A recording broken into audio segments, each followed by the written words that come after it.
விஜய் டிவில டெலிகாஸ்ட் ஆகிட்டு இருக்கிற சின்ன மருமகள் சீரியல்ல நடிச்சிட்டு வர்ற நடிகை ஸ்வேதா அவங்களோட கணவரை விட்டு பிரிஞ்சுட்டாங்க. இப்ப இந்த விஷயம் தான் சோசியல் மீடியால சர்ச்சையா பேசப்பட்டு வருது. அதாவது சில மாதங்களுக்கு முன்னாடி ஸ்வேதா பாத்தீங்கன்னா ஆதின்ற ஒருத்தரை காதலிச்சிட்டு வர்றதாவும் கூடிய சீக்கிரத்துல கல்யாணம் பண்ணிக்க போறதாவும் சொல்லியிருந்தாங்க.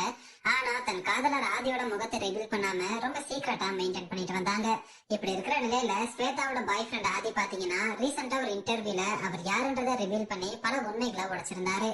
அதுல அவர் என்ன சொல்லியிருக்காருன்னா, நானும் ஸ்வேதாவும் காதலிச்சிட்டு வந்தோம்.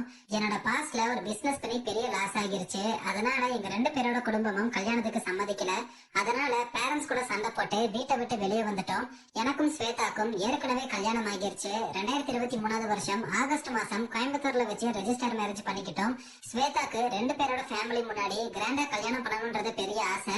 அதனாலதான் இத்தனை நாட்களா கல்யாணமானதை வெளியே சொல்லாம மறைச்சு வச்சிருந்தோம். இப்ப ரெண்டு பேரோட குடும்பத்துக்கிட்டையும் பேசிட்டு இருக்கோம். 2026ல கல்யாணம் பண்ண பிளான் பண்ணிருக்கோம். மேலும் என்னோட பேர் ஆதி இல்ல, என்னோட உண்மையான பேரு அஜித் குமார். அதே மாதிரி அவங்க பேரும் ஸ்வேதா இல்ல, உண்மையான பேரு ஜெயஸ்ரீன்னு பல விஷயங்களை ஸ்வேதாவோட கணவர் ஆதி அந்த இன்டர்வியூல சொல்லியிருந்தாரு. மேலும் ஸ்வேதா கூட சேர்ந்து எடுத்துக்கிட்ட பல போட்டோஸ் வீடியோஸையும் சோசியல் மீடியால ஷேர் பண்ணிட்டு வராரு. இப்படி இருக்கிற நிலையில ஸ்வேதா பாத்தீங்கன்னா இன்ஸ்டாகிராம்ல ஒரு போஸ்ட் போட்டு, நானும் ஆதியும் பிரிஞ்சிட்டோம். இவன் ஒரு பெரிய ஃப்ராடு. இவர் மேல நிறைய போலீஸ் கம்ப்ளைண்ட் இருக்கு. இவரை போலீஸ் தீவிரமா தேடிட்டு இருக்காங்க.